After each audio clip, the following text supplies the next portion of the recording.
세월호 참사가 발생한 지 8년의 시간이 흘렀습니다.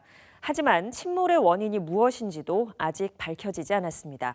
원인을 밝히지 못하고 있다 보니 책임을 따지고 묻는 것도 제자리입니다.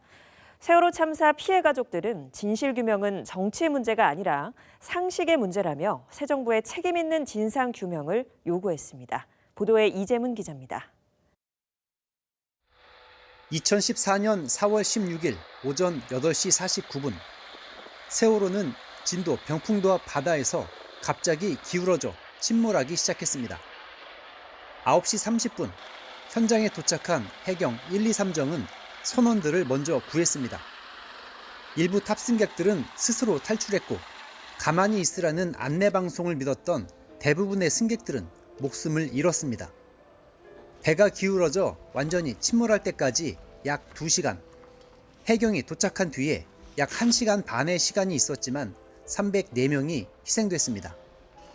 구조 실패의 책임을 지고 법의 심판을 받은 건 해경 123정 정장 단 한 사람뿐이었습니다.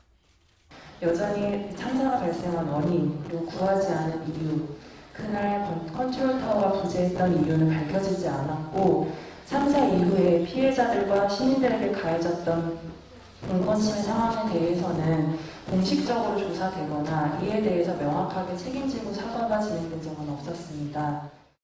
피해 가족들은 박근혜 전 대통령이 탄핵되고 정권이 바뀌었음에도 불구하고 진실에 다가가지 못한 현 정부와 여당을 비판했습니다.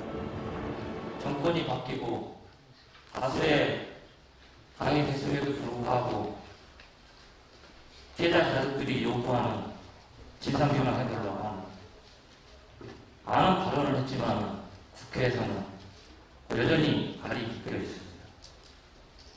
그 중에 하나가 바로 대통령 기록입니다.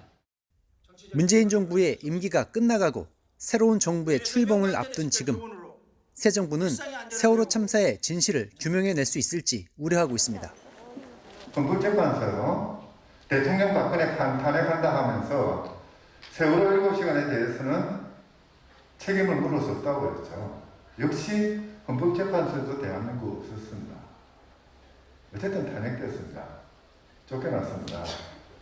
그 사람을 새 당선인이 찾아가가지고 명예회복하겠다고 이야기를 합니다. 대한민국은 없습니다.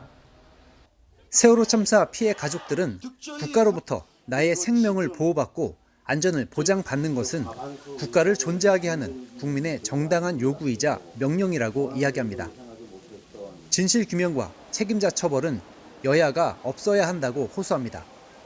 국민께 약속했던 공정과 상식 국민 대통합의 계기로 삼는다면 국민의 생명과 안전에 관련해서는 박수와 환영을 받을 것입니다.